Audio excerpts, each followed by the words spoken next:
සුබ සන්ධ්‍යාවක් සියලු දෙනාටම ගරු නාමල් රාජපක්ෂ මැතිතුමනි ඇත්තටම ඔබතුමා කුරුණෑගල පුරවරට එනකම් මම පොන පොලා බලාගෙන හිටියේ ලෝටස් මූවමන්ට් වැඩසටහන හරහා මොකද කොළඹ කියන්නේ ටිකක් අපිට ඈතයි යන්න බෑ ඔබතුමත් එක්ක අපිට ඩිරෙක්ට්ලි අපේ තියෙන දේවල් අපිට කොමියුනිකේට් කරගන්න බෑ ඉතින් මම ඇත්තටම ස්තුතිවන්ත වෙනවා මේ සමූහය හදපු සියලු දෙනාට මොකද අපි තරුණ ප්‍රජාව කියන්නේ හැංගිලා ඉන්න ඕන පිරිසක් නෙමෙයි ඉස්සරහට එන්න ඕන.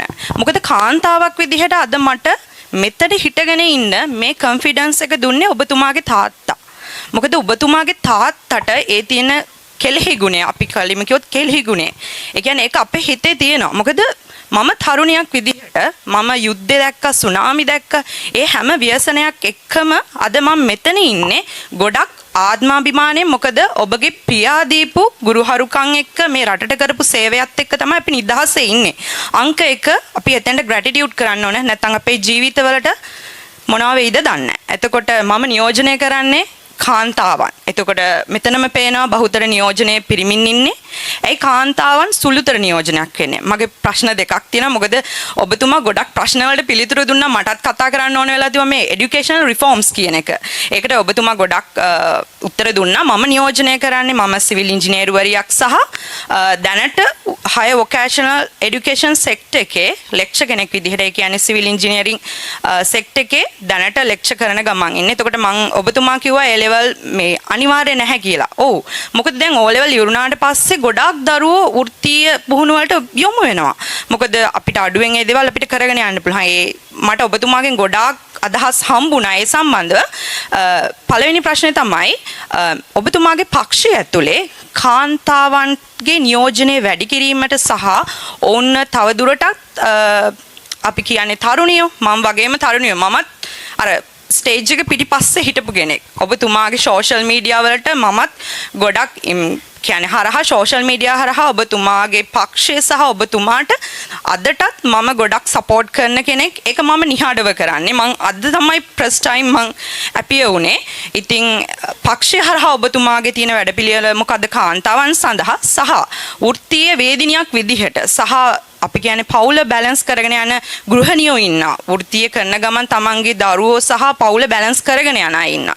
එතකොට ගොඩාක් වෙලාවට අපිට ඒගොල්ලොන්ට තියෙන රැකියා අවස්ථාවනුත් එක්ක එයාලගේ තියෙන වැඩ කිරීමේ සමහර තියෙන නීති රීති පද්ධතිත් එක්ක එයාලගේ ගොඩාක් මානසික තත්ත්වෙ බිඳ වැටෙනවා. මොකද පවුල නඩත්තු කරන්න ඕනේ, පවුලේ ප්‍රශ්න තියෙනවා සහ රැකියාවේ ප්‍රශ්න තියෙනවා. ඔබතුමා කොහොමද මේ කාන්තාවන්ගේ තියෙන දුරස්ත රැකියා සහ ඒ කියන්නේ flexible hours, remote work සහ child care facility කොහොමද ඩෙවලොප් කරන්නේ?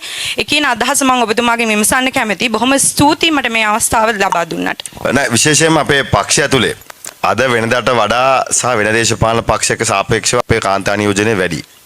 අපේ හැම දිස්ත්‍රික්කෙම දිස්ත්‍රික් සංවිධායක කරලා ඉන්නවා ආසන සංවිධායක කාන්තා සංවිධායකවරියෝ පත් කරලා ඉන්න. ඒ වගේම අපි මැන්ඩටරි කරලා තියෙනවා හැම නොමිනේෂන් එකකම අඩුම ගානේ එක්කෙනෙක් හෝ දෙන්නෙක්. ඒ කියන්නේ 120ක් උත්‍යාග කාන්තා අපේක්ෂකයන් අනිවාර්ය විය යුතුයි කියන එක ව්‍යවස්ථාවෙන් ආවත් නැතත් පක්ෂයේ ප්‍රතිපත්තියක් විදිහට අපි අරගෙන තියෙනවා. සායක අපි තරුණ කාන්තාවන්ට ප්‍රමුඛත්වය දෙන්න කියන කාරණේත් අපි ඉල්ලලා තියෙනවා. අඩුම ගන්න දෙන්නෙක් වෙනවා එක්කෙනෙක් තරුණ එක්කෙනෙක්ට නාම යෝජනා දෙන්න කියන කාරණය. ඒ වගේම තමයි විශේෂයෙන්ම මේ women workforce එක ගැන. ඉතින් ඒක ඇතුලේ අපි ඇත්තටම අපේ රටේ සාපේක්ෂව ගත්තොත් women workforce එක වැඩි. සහ අපේ corporate sector එක ගත්තත් අද ඉහළ තැන්වල කාන්තා නියෝජනයක් තියෙනවා වෙනදාට සාපේක්ෂව. සංසනාත්මක බලනකොට. හැබැයි ඔව් චයිල්ඩ් කෙයාර් ඩේ ළමයා කොහොමද අපි බලාගන්නේ මේ කාරණා සම්බන්ධයෙන් ඒ අදාළ ආයතන වල ඉන්ෆ්‍රාස්ට්‍රක්චර් හැදෙන්න ඕනේ. ඒක අපි දකින්නේ ඇත්තටම පොලිසි චේන්ජ් එකකට එන්න ඕනේ. ඒක ඇටිටියුඩ් චේන්ජ් එකක් තමයි. හැබැයි ඒකට අවශ්‍ය ලොකු පොලිසි චේන්ජ් එකක් එන්න ඕනේ රාජ්‍ය ආයතනය ඇතුලේ සහ පෞද්ගලික අංශය ඇතුලේ. දැන් අපි බටහිර රටකට ගියොත් අපි දකිනවා ළමයාව ඩේ කෙයාරකට දාලා අපි දකින නවසීලන්තයේ අග්‍රාමාත්‍යවරිය හිටපු. ඇය කැබිනට් මීටින් එකට ආවෙත් දරුවා එක්ක. කැබිනට් මීටින් එකේදී බ්‍රේක් එක අරගෙන කිරි දෙන්න යනවා. ඉතින් ඒ ඉන්ෆ්‍රාස්ට්‍රක්චර් එක අපේ තියෙන්න ඕනේ. ඉතින් ඒක මම හිතන්නේ හැදෙන්න ඕනේ සහ රජයේ ප්‍රතිපත්තිමය වශයෙන් චේන්ජ් එකකට එන්න ඕනේ. ඒක අපි ප්‍රසිද්ධ ටොපික් එකක් විදිහට ඩිබේට් කරනවා කියන එක නෙවෙයි විය යුත්තේ එක් ආයතන. හැබැයි දැන් අපි දකින හුඟක් කෝපරේට් ප්‍රයිවට් සෙක්ටර් එක ඇතුලේ ඒක හැදෙනවා. ප්‍රයිවට් සෙක්ටර් එක ඇතුලේ ඒක හැදීගෙන එනවා. රාජ්‍ය ආයතන වල තමයි තාම මේක නැත්තේ. ඇත්තම ගත්තොත් රාජ්‍ය ආයතන වල නිමාඩු කාලයක් දෙනවා. ඉතින් නිමාඩු කාලයෙන් පස්සේ කොහොමද කරන්න කියන එක සම්බන්ධයෙන් ගැටලුවක් තියෙනවා. හැබැයි මම රාජ්‍ය සේවය පිළිබඳ වෙනම ටොපික් එකක්. ඉතින් මම ඒක වෙනම විදියට දකින කෙනෙක්. මම හිතනවා ඒකේ යම් රිෆෝම් එකක් අපි කරන්න ඕනේ. work from home කියන එක අතර රාජ්‍ය සේවයෙන් පටන් ගන්න ඕනේ. ඒක මැන්ඩටරි. ඒ කියන්නේ ඒක අපේ කොවිඩ් කාලෙට අර්බුදයක් එන කාලෙට විතරක් නැත්නම් විදුලිය කප්පාදු කරන්න ඕනේ කොට ගෙදර ඉඳන් වැඩ කරන්න කියනවා වෙනුවට අපි ටෙක්නොලොජිකල් මේ කියන්නේ තාක්ෂණෙත් එක්ක ට්‍රාන්ස්ෆර්මේෂන් එකක් යනවා නම් රාජ්‍ය සේවකයාට ගෙදර ඉඳන් කරන්න පුළුවන් ඒවා ගෙදර ඉඳන් කරන්න දෙන්න ඕනේ. අපි මේ කොළඹටම ගෙන්නලා ඔෆිස් එක වාඩි කරගෙන කරන්න ඕනේ නෑ. මොකද මුගක් ඒවා තාක්ෂණයත් එක්ක කරන්න පුළුවන් කාරණා දැන් කොවිඩ් කාලේ අපි ඒක කරා නම් ඉතින් දැන් ගෙනල්ලා මූණ බලාගෙන කරවන්නම ඕනේ නෑනේ. වැඩේ වෙනව නම් ප්‍රශ්නයක් නෑනේ. ඉතින් ඒ චේන්ජ් වලට යන්න ඕනේ. ඉතින් ඒකට අපි රජයේ ප්‍රධාන නිලධාරීන් ලෑස්ති වෙන්න ඕනේ වෙනසට. ඒක කොවිඩ් එකක් හරි මේ ගම් වතුරක් හරි නියගයක් හරි එහෙම නැත්නම් මොකක් හරි වෙන විදුලි අර්බුදයක් හරි බලශක්ති අර්බුදයක් හරි එනකන් ඉන්නේ නැතුව ඒ අදාළ පිරිස ගෙදර ඉඳන් වැඩ කරන්න පුළුවන් නම් ඒකට මම හිතන්නේ ඒකට අවසර දෙන්න ඕනේ දැන්. එතකොට අතට පනිෂ්මන්ට් ට්‍රාන්ස්ෆර් නතර වෙනවා. දැන් ආණ්ඩු මාරුනම පනිෂ්මන්ට් ට්‍රාන්ස්ෆර් දෙනවා රජයේ සේවයේ. ඉතින් ඒක හැමෝන්නේ නැහනේ. ගෙදර ඉඳන් වැඩ කරන්න පුළුවන් එකට ගෙදර ඉඳන් වැඩ කරන්න දෙනවා නම් ආයි පනිෂ්මන්ට් ට්‍රාන්ස්ෆර් එකක් දෙන්න දෙයක් නැහැ. ඉතින් ඒ වෙනසට අපි යන්න ඕනේ. හැබැයි ඔව් යම් ආයෝජනයක් රජයෙන් කරන්නත් ඕනේ.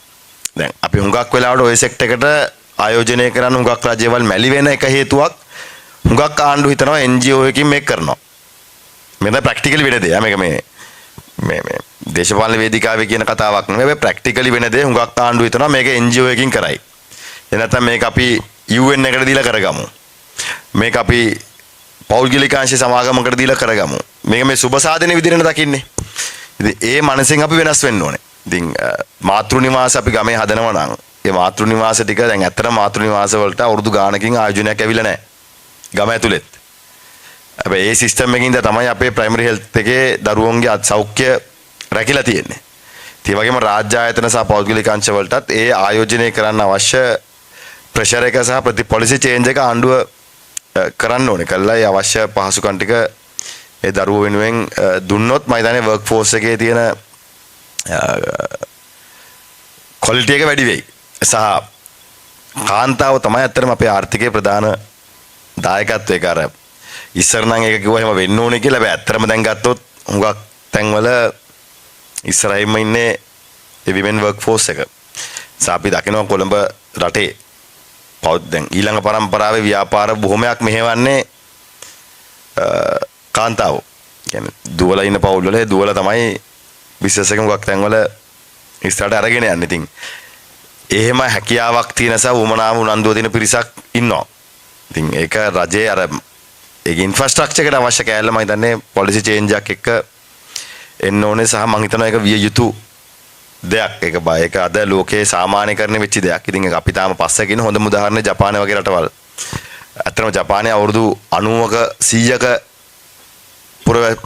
පුද්ගලයෙක්ටත් අවුරුදු 4-5ක ළමෙක්ටත් පාරේ ඕන තැනකින් තව තැනකට තනියම යන්න පුළුවන් වෙන්න ඉන්ෆ්‍රාස්ට්‍රක්චර් එක සිස්ටම් එක තියෙනවා. ඉතින් අපිට එකපාරේ ලෙවල් ඒ කියන්නේ ඒ ලෙවල් එකට නොගියත් යම් තැනකට අපි ඒ සිස්ටම් එක හැදෙන්න ඕනේ.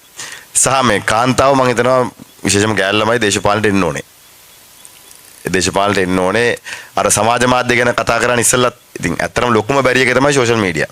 සෝෂල් මීඩියා වල අපි ගත්තොත් දැන් අපේ පක්ෂෙත් කතිකය යෝ විදියට කාන්තාවෝ ඉන්න හැම දවසකම ඒ ට්‍රෝල් කරන විදියට එයාට කියන්නේ චරිතය ඝාතනය කරන්න වචනයක් අල්ලගෙන බයින්න මඩ ගහන්න උත්සාහ කරන විදිය ගත්තම ඇත්තටම කාන්තාවෝ එයිද දේශපාලනයට කියන ප්‍රශ්නේ තියෙන විශේෂම තරුණ අය. දැන් උදාහරණයකට අපි ගමුකෝ අග්‍රාමාත්‍යවරිය. දැන් ඉන්න අග්‍රාමාත්‍යවරිය සම්බන්ධයෙන් සමහර සමාජ මාධ්‍ය යන කාරණා. එයාගේ පෞද්ගලික ජීවිතය වෙන එකක්. ඒක මට පෞද්ගලික එක අදාළ නැහැ. හැබැයි ඉතින් ඒ කාරණා දිහා බැලුවම ඒ යන සමහර චෝදනා දිහා බැලුවම ඇත්තටම අය කොහොමද මේක දරාගන්නේ? ඒ කියන්නේ කාන්තාවක් විදියට කොහොමද එයාගේ පෞද්ගලික ජීවිතේ කාරණා සම්බන්ධයෙන් මේකේ කතා වෙනකොට සහ ඒ මඩ ගන්නකොට කොහොමද දරාගන්නේ? දැන් මම ඒක හැදිච්ච කෙනෙක් පොඩි කාලේ ඉඳන් මට දැන් කියන්නේ මම ඉපදිච්ච දවසේ ඉඳන් දේශපාලනයේ හිටපු හින්දා දැකපු හින්දා තාත්තලාගේ දේශපාලනේ දැක්කට වඩා ඒ දේශපාලනේ ඉඳන් මම බැනුම් ආපු හින්දා සමාජ මාධ්‍ය ඇතුලේ අවුරුදු සමාජ මාධ්‍ය ආපු දවසේ ඉඳන් සමාජ මාධ්‍ය ඇතුලේ මම ට්‍රෝල් වෙච්ච කෙනෙක්නේ. දැන් මගේ පුතාලා දෙන්නෙත් ඒ විදිහටමයි. ඉතින් අපිට යම් දරා ගැනීමට ඒකට පුරුද්දකුත් මේ දරා ගන්න යම් අත්දැකීමක් තියෙනවා. හැබැයි දැන් අලුතෙන් එන ළමෙක් කොහොමද ඒක දරාගන්නේ?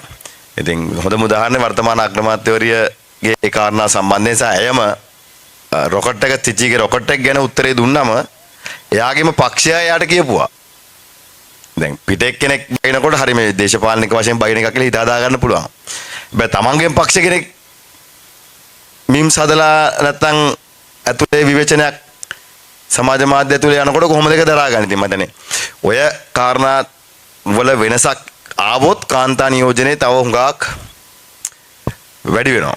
ඉතින් දැන් මම දැක පහුගිය දවස්වලත් අර පාර්ලිමේන්තුවේ ඉන්න മന്ത്രിවරියක් ඡන්ද තිබ්බේ නැහැ කියලා ඡන්ද තියන්නේ නැහැ කියලා ඒ කියපු කාරණයක් සම්බන්ධනොත් ඉතින් සමහර ඒවා නොකිය යුතු දේවල් ගොඩක් තියෙනවා මේ දේශපාලනය කරනකොට මීඩියා වල. හැබැයි ඉතින් නොදැනුවත්ව කිව්වනේ. ඒවට හැදෙන සහ කියන දේවල් බැලුවම මොකද එයාව ට්‍රෝල් කරනවා නම් වැඩිපුරම කරන්න පුළුවන් එක නම මම උගන්ඩාවේ සල්ලි ටික ගේන්න ගිහින් ඉන්න පුළුවන් මට. ඒක මම එහෙම කරන්නේ නැහැ මොකද මගේ දේශපාලනයක නෙවෙයි. හැබැයි ඒ තැනින් මේක වෙනස් වෙන්න ඕන කියලා තමයි මම හිතන්නේ.